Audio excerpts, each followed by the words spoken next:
Hey viewers, welcome to another game of Casual Pro Gamer. This is game number 4 of the best of 5 between JimRising in the bottom right corner and PiliPili in the top left corner. So Zerg versus Protoss, or Protoss versus Zerg, however you want that. And well, hopefully we will see a nice match here, or a nice game I should say. It has already been a nice match, so so far some good games going on. And yeah, it's been mostly about the scouting this series. So there you can see how important scouting is, and well, we see the Overlord scouting one of the edges. There's probably going to be another Overlord going here, but he is not going to find his opponent, which means that well, if we see something sneaky coming out from PiliPili here, he might actually well, pull it off this time. Who knows?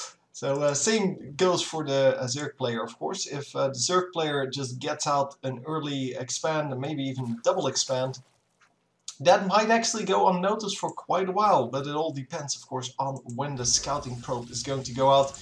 Normally it goes out right now. Yeah, there you go. Maybe even putting down a pylon here somewhere just to start his wall off on the expansion, but not even doing that, just going out to scout because, well, he doesn't want to give his opponent too much free space, free time to do whatever he wants. And yeah, sometimes on these big maps we see people going for a super greedy strategy in the hopes that they won't get scouted.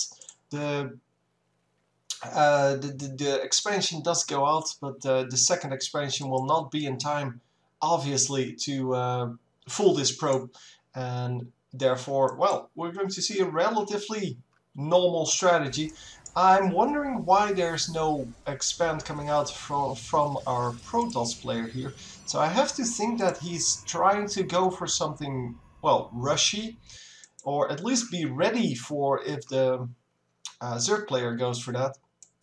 The probe did not get scouted by the Overlord and vice versa. So yeah, well, even though our Protoss player now knows where the Zerg is, that is not the same for the other one. So yeah, he still has to scout that bottom left corner, and we'll see if that results in anything. Trying to trying to micro so that that drone can't actually do anything on that mineral patch, but yeah, only holding it off for like half a second. Not a really big deal. Spawning pool does go down. And yeah, well, now he can hold off any kind of push. So Queen's coming up. Of course, you want that creep spread early game, because creep spread is kind of important if you're trying to hold your base, especially between the bases, because you want your units to be able to run from your main base to your expansion and the other way around.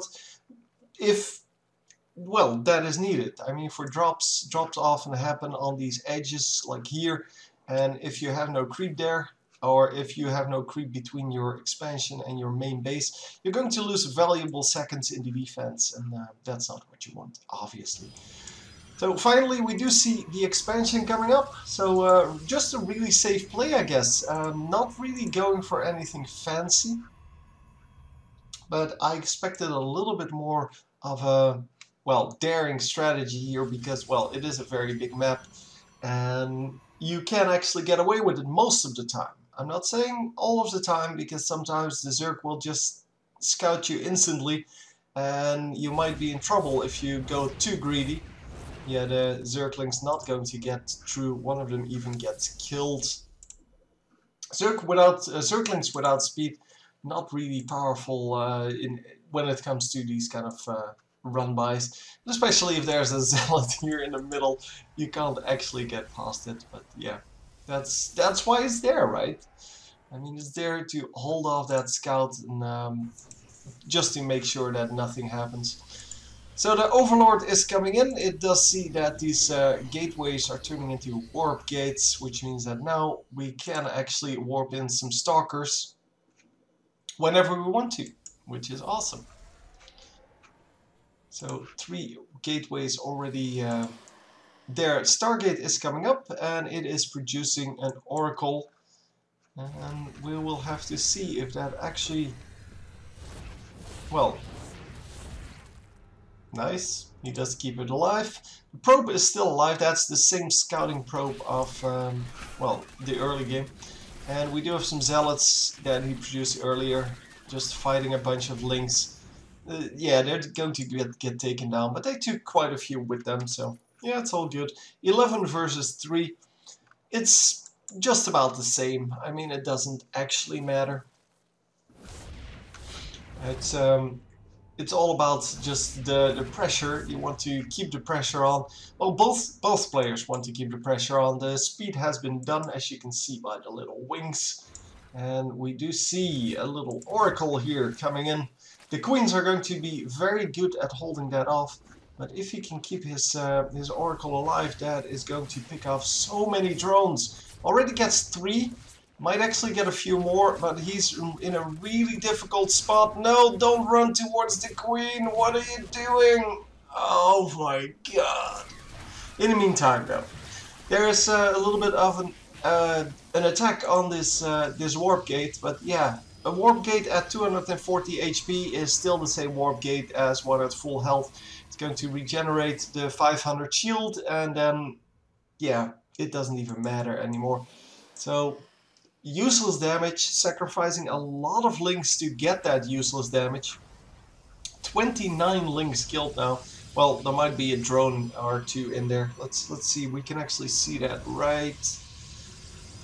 Oh, hang on. That's the same one. Yeah, workers killed 5. So I'm assuming those 5 are included in the 29. But yeah, the rest is all Zerglings. So 24 Zerglings killed for no damage at all, except for a few zealots earlier. But yeah, it's kind of a waste. Because, well, even though Zerglings are very cheap, and they're normally used as kind of cannon fodder, they are still worth something. I mean, at the very least, they're worth 1 larva, which means, well, half a larva each, I guess. But which means that you could have spawned a drone there, or could have spawned some other unit. Which is, of course, not true for the warp gate thingy. So for the Protoss or for the Terran, to be honest. So yeah, all in all, just a lot of units dying for no damage, because as you can see, the shield is just regenerating very steadily.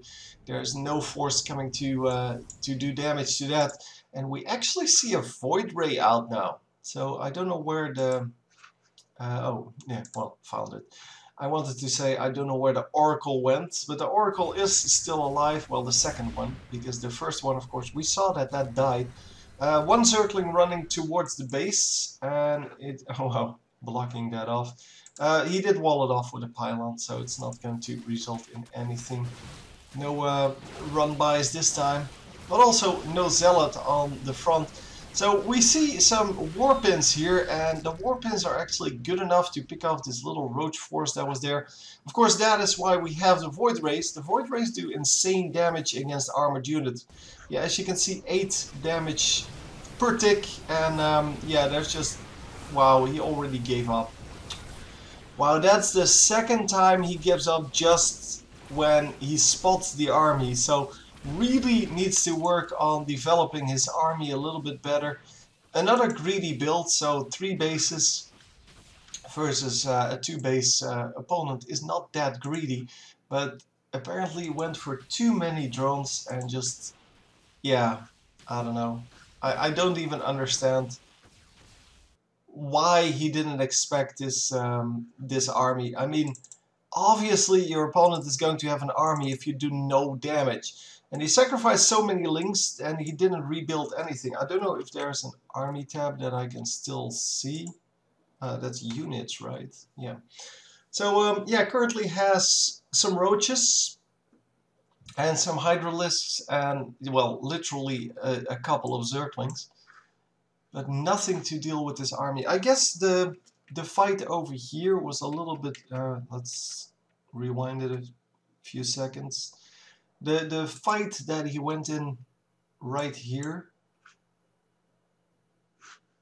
I don't know, it was just a little bit bigger than I thought it would be. No, actually, we have to go back further. Let's see. This rewind option is really not great. for this. I should just use the time bar. Oh, here we go. So I guess this was his main army. I just didn't expect that to be his main army. I mean, look at this. This is just a puny army. There's nothing happening here. And of course, Stalkers are really good against all of this. They don't even have Blink. So, yeah, just getting sandwiched. But this was just 5 roaches and a few Zerglings. So, yeah, I really don't understand why he didn't have a bigger army. Anyway, hope you enjoyed. And I will see you next time, I guess. GG.